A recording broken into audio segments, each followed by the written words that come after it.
Hello दोस्तों, कैसे हैं आप सब। दोस्तों माफ़ कीजिएगा, अभी तक की जितनी मेरी अपडेट नहीं आई इसे माफ़ी चाहूँगी। आज मैं अपडेट लेकर आई हूँ कि जो मुखी जी और पूर्वी की ज़िंदगी में एक नया तूफ़ान आ चुका है और उसका नाम है रेनू।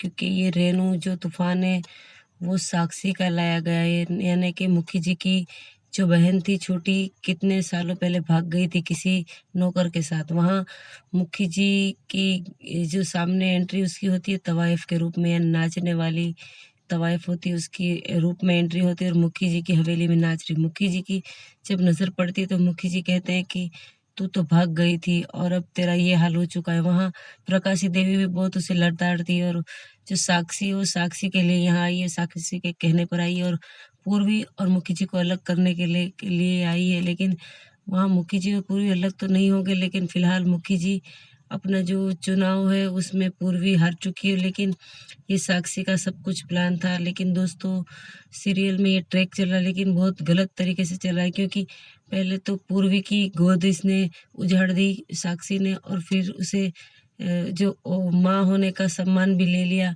मुखी जी इस रूप में भी उसका कुछ भी नहीं बिगाड़ पाए, लेकिन साक्षी फिर से एक चाल पे चाल चली जा रही है, और मुखी जी सिर्फ पूर्वी को बचा रहे, लेकिन साक्षी का कुछ भी नहीं कर रहे। वहाँ पूर्वी भी मुखी जी को रोक रही है, लेकिन दोनों के एक एपिसोड में 2 या सीन रोमांटिक आ रहे हैं। लेकिन यार ये दोनों पति पत्नी है, क्यों हमें भरपूर रोमांस और दोनों की जो नज़दीकी नहीं दिखाई दे रहे? क्यों मेकर्स इतना जो ऑडियंस को तड़पा रहे हैं? क्योंकि फिलहाल तो ये मुखी जी की ज़िंदगी में पूर्वी आ चुकी है, अब कोई भी बाधा नहीं है और कुछ भी नहीं है। फिर भी जो पति पत्नी के नज़दीकियाँ होती है वो हमें नहीं दिखाई दे रही।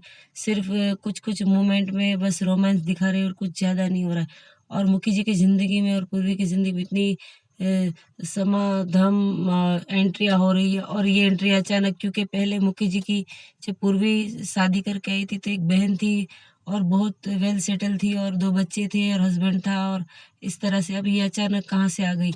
और हर बार क्या मुखी जी के मुँह के बल गिरना होगा? क्योंकि जो उनकी माँ है प्रकाशी देवी, उसकी देख के लग रहा है कि उसकी बेटी होनी चाहिए। क्योंकि मुखी जी घर में सौतेले थे और एक ही थे, ये अचानक बहन कहाँ से आ गई? अगर आ गई है तो प्रकाशी देवी के जो बच्चे थे वो यहाँ कोई दिखाई नहीं दे रहा, योगी और कुछ भी दिखाई नहीं दे रहा है। लेकिन वो लड़की देखने में पूर्वी की एज की लग रही, तो मुखी जी की इतनी छोटी बहन है तो वो शायद प्रकाशी देवी की बेटी होनी चाहिए, क्योंकि मुखी जी सबसे एज में बड़े हैं। देखते हैं क्या होता है। फिलहाल मॉल की में ये ड्रामा चल रहा है। कि आपको मेरा वीडियो कैसा लगा, प्लीज़ लाइक शेयर कमेंट करना भूलें। Okay bye, thank you.